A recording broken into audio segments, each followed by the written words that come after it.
rapport à mon corps aujourd'hui, il est super complexe. C'est un truc qui, tout au long de ma vie, a toujours été très compliqué pour 1250 raisons différentes. À la fois, t'as ce côté ultra vénère chez moi, où je suis là genre, la société c'est de la merde, et si t'aimes pas ton corps, c'est à cause de la société, et c'est à cause du patriarcat, et c'est à cause de plein de trucs.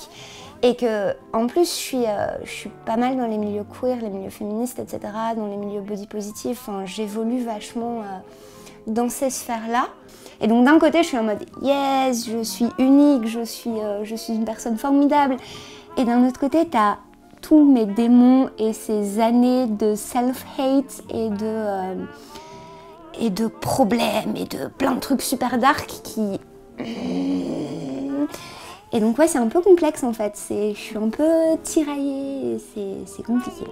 En fait, je suis pas partie avec des bases très saines. J'ai une maman que j'aime très fort, mais qui, quand elle est tombée enceinte de moi, a d'un coup pris énormément de poids qu'elle avait pas avant, et elle a eu beaucoup de mal à accepter ça. Et moi, en fait, si tu veux, j'ai les gènes de mon père. Et dans la famille, du côté de mon père, tout le monde est gros. Et du coup, pendant toute mon enfance, on m'a un peu élevée dans ce truc de on va pas te dire que t'es moche et on va pas te dire que tu dois absolument maigrir, mais en fait, nous, on s'en est toujours pris plein la gueule à cause de notre poids et on veut pas que ça t'arrive. Et du coup, c'était bizarre parce que d'un côté, j'avais une grand-mère qui m'a toujours dit que j'étais une déesse, que j'étais magnifique, nanana. Et en même temps, j'avais mon père qui me disait « Ouais, fais gaffe parce que genre, moi on m'a toujours discriminée parce que j'étais gros et toi il va t'arriver la même chose et ça va être encore pire parce que t'es une fille, enfin bref. » Et puis vers mes 8-9 ans, j'ai vécu un gros trauma, c'est-à-dire que j'ai subi des abus sexuels au sein de ma famille pendant très longtemps. Et en fait, c'est un peu ça qui a fait exploser tout mon rapport à mon corps. Enfin, je pense que clairement tout ou presque vient de là. Parce que j'en ai pas parlé pendant des années. Et la manière dont je dealais avec ça, ça a été en mangeant. En comblant tout ce que j'avais pas et tout ce que j'aimais pas chez moi et toute l'attention que je recevais pas, je la prenais là-dedans. Et puis, en fait, c'est arrivé à un stade où, quand j'avais 15 ans et demi, je pesais plus de 100 kilos. Et je me détestais en fait, je vivais dans une haine de moi-même qui était mais vraiment atroce et qui devrait pas, ça devrait pas arriver à quelqu'un d'aussi jeune en fait. Et en fait, ce qui s'est passé, c'est qu'un jour, ma mère m'a proposé de faire un régime qui s'appelle Weight Watchers. Et en fait, si tu veux, leur grand truc à Weight Watchers, c'est de dire chez nous, on ne compte pas les calories, mais en fait, les calories, c'est remplacé par des points. Donc au final, t'es pas obsédé par les calories, mais t'es obsédé par le nombre de points que vaut tout ce que tu bouffes. C'est terrible parce que ce régime, à l'époque, et encore maintenant, il était présenté comme le seul régime qui marche, le régime qui est super sain, alors que, comment, les régimes, c'est pas bien, ça va vous niquer votre corps, et j'en ai subi les conséquences. Ce régime a effectivement bien marché, et trop bien marché en fait, c'est-à-dire qu'il m'a complètement fait sombrer dans l'anorexie. Et donc, je répète, vers mes 16 ans, je pesais plus de 100 kilos. À mes 19 ans, j'en pesais 50. J'ai commencé tout doucement à sombrer dans ce truc où la bouffe, c'était la manière pour moi d'avoir un minimum de contrôle sur ma vie. C'est tout un truc qui, en fait, a fait que j'ai tout doucement commencé à arrêter de manger. Et c'est arrivé à un stade où j'ai dû être hospitalisée en psychiatrie pour anorexie. Et quelques mois après être sortie de l'hôpital psychiatrique, je me suis retrouvée aux urgences sous électrocardiogramme parce qu'en fait, je perdais mes cheveux, ma peau était blanche grisâtre, mon système immunitaire, je chopais tout ce qui passait, mon système reproducteur, j'avais plus mes règles, j'ai pas eu mes règles pendant plus de 2 ans. Mes dents, c'était une catastrophe, ma peau, c'était une catastrophe, tout était une catastrophe. Et c'est mon corps, mon cœur qui a commencé à poser problème. Je me souviendrai toujours de cette infirmière qui m'a regardée et qui m'a dit « Florence, là, si tu recommences pas à manger normalement, dans 2 mois, t'es plus là en fait. » Et c'est terrible parce que je me souviens m'être dit à ce moment-là, Ouais, en fait, je crois que c'était ça que je voulais. Genre, l'anorexie, c'était un moyen d'autodestruction, en fait. C'était pas genre, waouh, je veux trop ressembler aux autres et je veux être mince et rentrer dans le moule et tout. C'était pas du tout ça. C'était genre, au secours, je vais pas bien, aidez-moi, je vous envoie des signaux comme je peux et genre, j'ai envie de mourir et genre, aidez-moi, en fait. Dans les mois qui ont suivi, j'ai rencontré une nutritionniste spécialisée là-dedans qui m'a énormément aidée.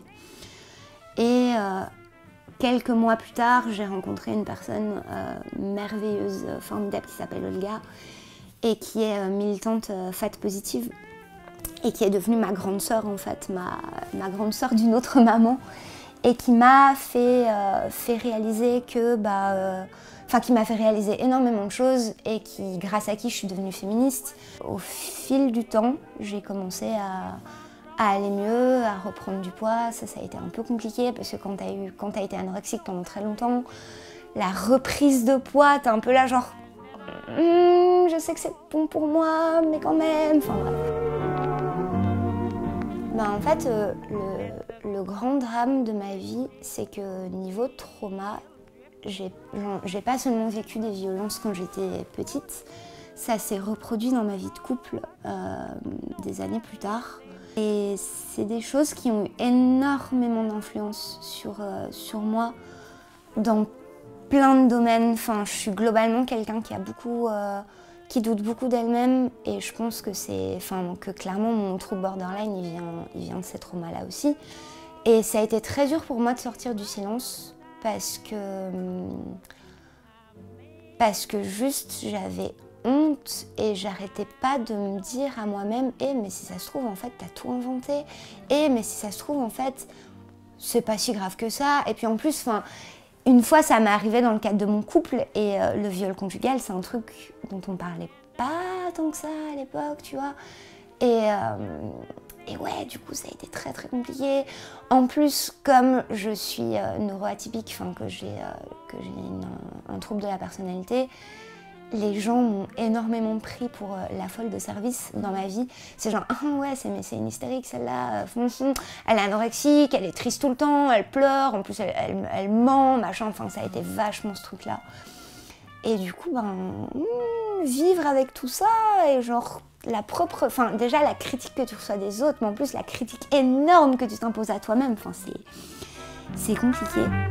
On vit dans une société qui est tellement genrée. Il y a une seule vision de la féminité qui est dominante, et si tu rentres pas dedans, good luck. Bon. Et c'est un truc qui du coup m'a toujours fait énormément de peine, parce que déjà, non seulement quand j'étais ado, et donc tout ce truc de ma vision de moi-même, commençait à se faire, j'étais grosse, et c'était encore une époque où on ne voyait pas de gros vraiment, ça commençait à peine, tu vois.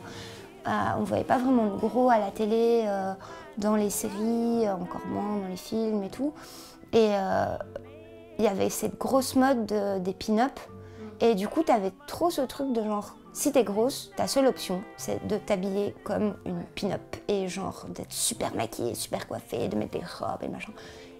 Et du coup, je me suis longtemps forcée à rentrer un peu dans ce truc de vintage, je dois être comme ça, sinon j'ai pas d'autre option.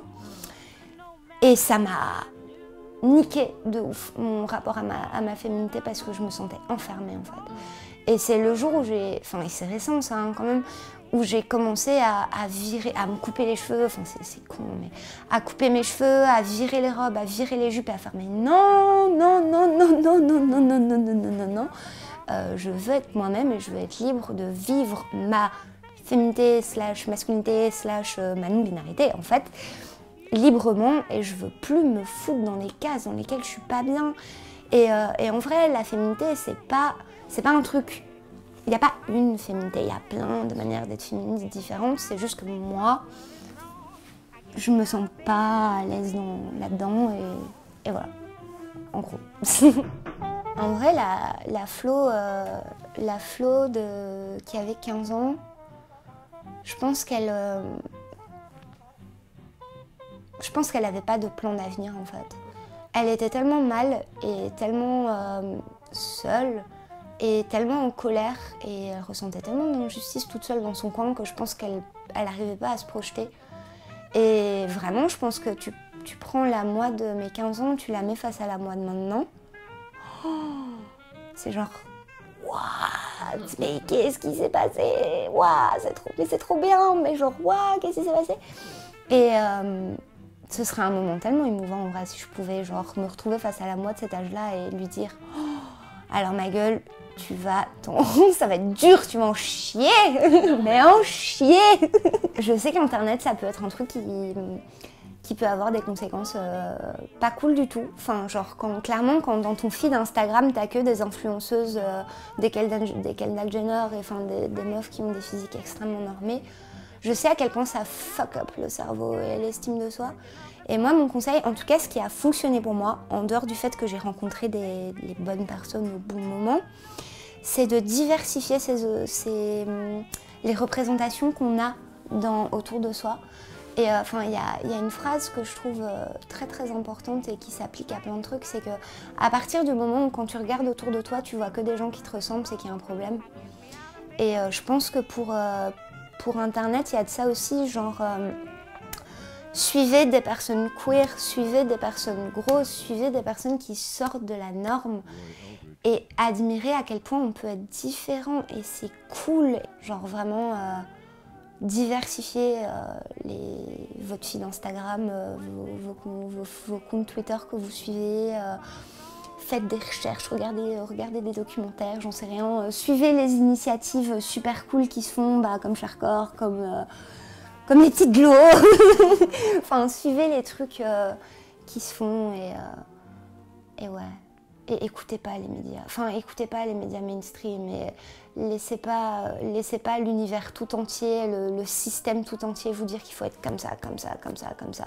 Parce qu'en vrai, tout est lié, tout est fait pour nous silencer et faire en sorte qu'on se déteste. Et il y a des industries qui touchent des millions d'euros sur la haine qu'on a de nous-mêmes et faut que ça s'arrête quoi, faut que ça s'arrête.